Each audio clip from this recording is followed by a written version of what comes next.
Developing trust with your emotional body is one of the most crucial things in healing and empowering it.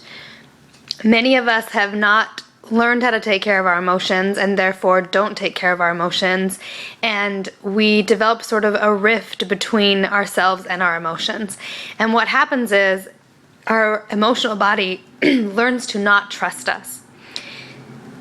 Regaining that trust is a process, and many of the things I talk about in this class are to help regain that trust. But I think it's important just to talk about that relationship, because even when I say emotional body, I'm talking about, obviously there's different layers to the body. We have the actual physical body, and then we have the energetic body, the emotional body, which is all part of the etheric body. And this is what many in esoteric teachings talk about. I think this goes back into ancient Indian teachings, like in the yogic tradition, and other philosophies talk about this as well. How you categorize it is not as important as understanding that is an aspect to your body, and it's an actual measurable aspect, an energetically measurable aspect of your body. And your body does carry emotion. We know this is another thing that has been scientifically proven, that the body does carry memory, and it does store trauma. And often when trauma is being released, the physical body will have a reaction, detox symptoms, many things will occur. And we are learning now more than we ever have in the history, at least in our recent history, how crucial the emotions are, and how much they work with the body, the physical body, and how much they play out in the body. I remember watching one of Teal Swan's videos, and she said we're living in the emotional dark age, the emotional dark ages, and I thought that was so true. It's so accurate, that most people still don't know how to. We're in kindergarten, really, when it comes to understanding emotions and how they work, how they interface with this third dimensional reality, how they interface with our body, and how to really truly thrive as a human. Really, the key to that is emotions, because again, as we talked about in the last audio, the only reason anybody does anything in this dimension is to feel better. That's the deepest motivation for anything. Even when somebody murders somebody, they're doing it because they think it'll make them feel better. That is the motivation for living in this world. We want to feel better. We want to test the limits of how good we can feel.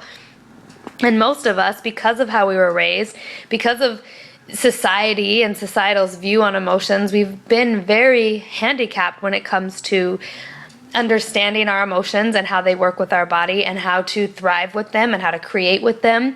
And we're just scratching the surface of it. So one of the most important steps in healing and empowering ourselves and empowering our emotional bodies is redeveloping trust with it. Because the emotional body's primary job is to store and protect emotion and help them flow. It's necessary. And if we have shut it down, if we don't allow it, if we shame ourselves for emotion, if we suppress it, if we harden ourselves, our emotional bodies will not trust us. And I have found with myself and with clients that I've worked with, that's one of the biggest things when we're going back into trauma.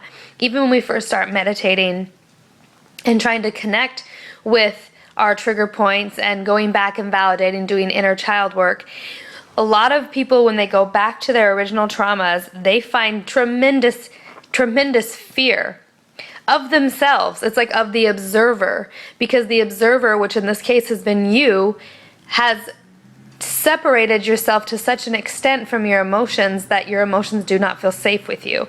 And I'm talking about most people do this to some extent. And so part of the journey to holding and to really feeling a harmony within all of our bodies rather than separation is learning to develop trust. And I have found that within my own self, the way that I'm learning to trust myself again is as my emotional body knows that I will listen to it, that I will honor it, and that I will soothe it, that I will self-soothe, and I will give myself self-care and self-love. We all know it's important to take care of our physical bodies, and that when we don't, we have major health issues. It's the same case with our emotional bodies. There is no difference, and in fact, there really is ultimately no separation. And as I mentioned in the first audio, just like an athlete, if you're an athlete, you know that your body, your physical body, has to be in top condition. And so not only will you work out and they'll work with personal trainers, they will also go to massage therapists frequently. A lot of them see energy workers or acupuncturists and naturalists. They pamper themselves, absolutely pamper their physical body in every possible way. They give it the best possible food. They do everything they can. They make sure they get sleep and rest because they know if they don't take care of their body is not going to perform for them and they won't be able to reach the athletic peaks that they want to reach. And in fact, they can do major, major damage to themselves if they don't take care of their body. If you work out really hard and don't stretch afterwards, you can end up seriously injuring yourself. It is no different with the emotional body. The emotional body works, again, it's in tandem with our physical body, but our emotions themselves work as its own sort of system that interacts with all of our other systems. But when we do not take care of it, serious injury can occur. And this is especially true when working with trauma. That's why I mentioned in the beginning in the welcome audio how important it is to be really incredibly sensitive and honoring of our emotions and not push ourselves too far. Just like an athlete, they know if they have an injury, they're not going to push themselves too hard because they know they can injure themselves to the point of never being able to do their sport again. So it's the same with the emotional body. A lot of people want to approach trauma like, oh, let me get in there, get it out. As long as I have an understanding of it, I will do a meditation, I'll understand it, and I'll let it go. And that's actually just not the case. Emotions do not work that way. Emotions are not necessarily to be understood logically. I almost think of it like the feminine version, the feminine energy of the human, which we all have. We all have masculine and feminine energy. And emotions move more like feminine energy. It moves in spirals. It moves in curves. It's not straight lines. And it is not really to be reckoned with necessarily just logically. Understanding them is part of it. But really the healing part comes from feeling them, understanding how they work, flowing with them, understanding what their purpose is. They're not purposeless. And I find a lot of people discount and really downplay the purpose of emotions because really as a society we've been pretty blind as to what the purpose of emotions are. So reestablishing trust, or maybe getting trust for the first time with your emotional body, is about listening to them, feeling them, understanding them, validating them, giving yourself what you need and not overriding it. Not overriding what you need by what you think you need. So again, what do you feel you need? What are your emotions telling you and what do you need? Not what you think is right, but what do you feel is right? Connecting to that because they're always telling you something. And again, I think one of the crossroads people run into with emotions is often feeling like, well, you shouldn't act out on your emotions. So just because I'm feeling angry doesn't mean I need to go hurt somebody. Exactly. Your emotions are indicators, as I've said, indicators of something else. They're indicators of what's going on. They're indicators of your vibration, where your vibration is. That's what it is. So emotions are not necessarily to be acted on. They're to be felt. And then you're using your higher self and your wisdom to take care of them. Okay, so I feel this way. Again, if you put your hand on a stove and you burn it, that's the reason why it burns, that sensation of burning, you feel the pain because your body wants you to know you don't do that. That'll hurt you. That's how emotions are. They're there to tell you something's off. The vibration of this is off. So your job is to listen to it and to soothe it, to give it what it needs, to raise the vibration or to give it relief. And usually relief is the case because often people, we just try to distract ourselves from emotion or suppress them, and that doesn't always work. Sometimes relief means going into them.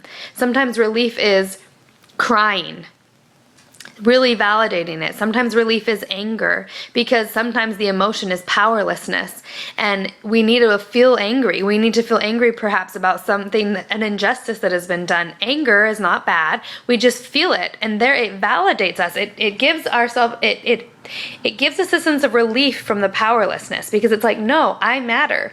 This matters. It matters that I was hurt. I don't have to act out on it. I don't have to go hurt anybody else, but I get to give myself what I need, which is, yes, that was wrong. That was an injustice, and I'm not going to just say, oh, that's okay. Because again, by doing that, you're telling your emotional body it's okay to hurt. I don't really care if you hurt. If you hurt, it's fine. And I'm not going to pay attention to you. I'm not going to listen to your signals. I'm going to totally shut you out. I'm going to totally shut you off. That causes major, and I can't even stress enough how much of a problem that causes with people. And the interesting thing about the energies on the planet right now is that for a long time we were sort of able to get away in a certain sense with ignoring and suppressing our emotions. And it is just not working anymore. It is not working for anybody.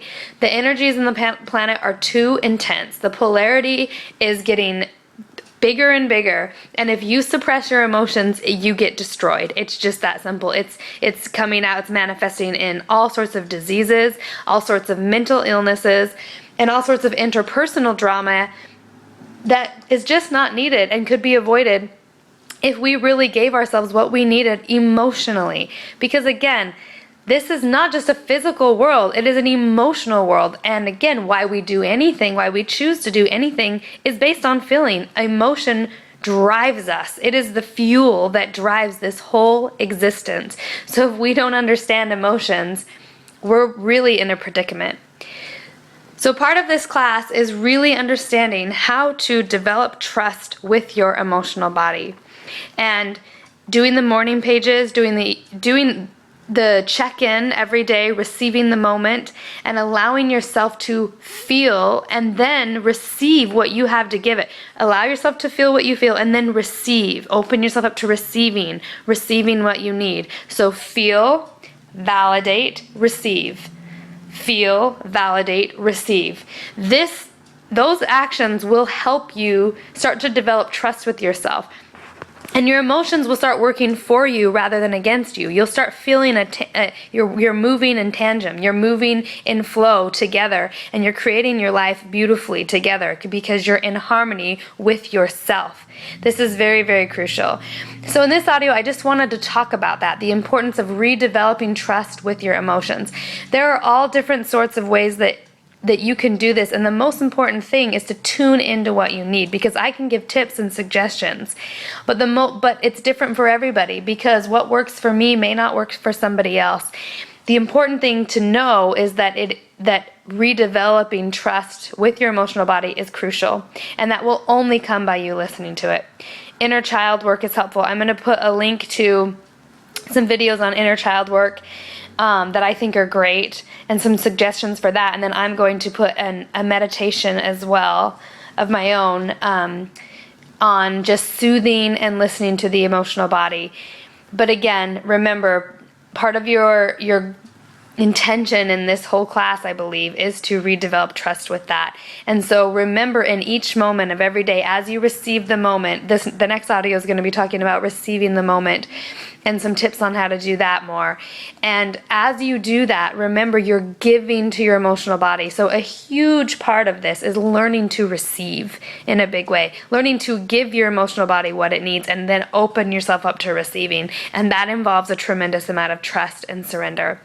So think about that for a little bit. One thing that I wanted to suggest, one of the techniques that really I have found works for me, is when you do the morning pages or any time during the day, writing down how you feel, but doing it simply from as if your emotional body was speaking to you separately, like speaking to you. So take on the voice of your emotional body, really get into it, and then speak to yourself from the point of view of your emotional body. This will give you an idea about how your emotional body feels about you. You can do this with your physical body as well, and it's really revealing. If you're honest and just kind of allow how you feel to channel through, you will probably be really surprised at what comes through. So I challenge you all to do that. Write how you feel, or even talk out loud if that works better for you, but speak from the perspective of your emotional body and see what comes through, and you'll get an idea of where you're at with your own trust with yourself. All right, ciao.